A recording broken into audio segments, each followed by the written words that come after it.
that we are talking about is an ex-IPS officer, someone who will put this in context for our viewers so that there is no confusion.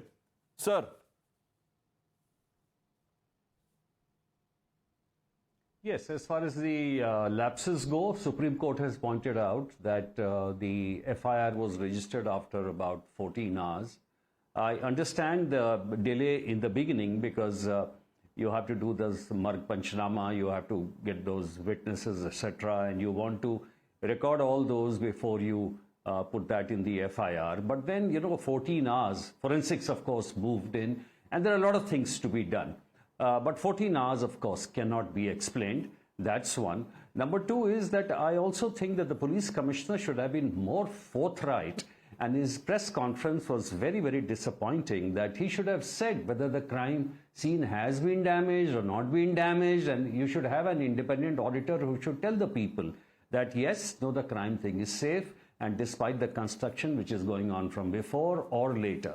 So some of these things definitely should have been explained. There are two people who are definitely very, very guilty. One is the principal who said that it was a case of suicide. I think that is sacrilege. And number two, we forget about one gentleman. There is also always a head of security in any institution, medical college, whether he's from the administration or either one of the professors.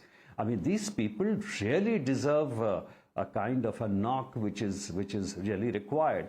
And third, the most important thing is, you see, the security and safety. Remember, this is an act by a rogue element. This is not a general situation of, being unsafe. There was one person, and this happens in many places, even in America. A janitor did it in a toddler school. So therefore, the administration head has to be extremely important. In that respect, I would say that the head of administration failed totally. And in the end, of course, the last thing is, it was sheer bad planning, how the 7,000 mob overwhelmed the entire area. And it was unfortunate that the policemen also got hit, and got hit very, very badly. So these are, in fundamental questions. I just want to add, before I get Mr. Bhunia to answer that, the points that you raised. Mr. Bhunia, the CGI said, why was Sandip Ghosh appointed as principal of another college after the tendered resignation? Would you like to shed more light on it, sir? Isn't it baffling?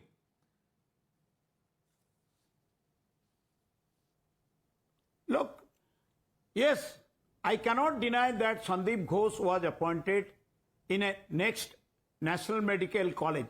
But he has been removed.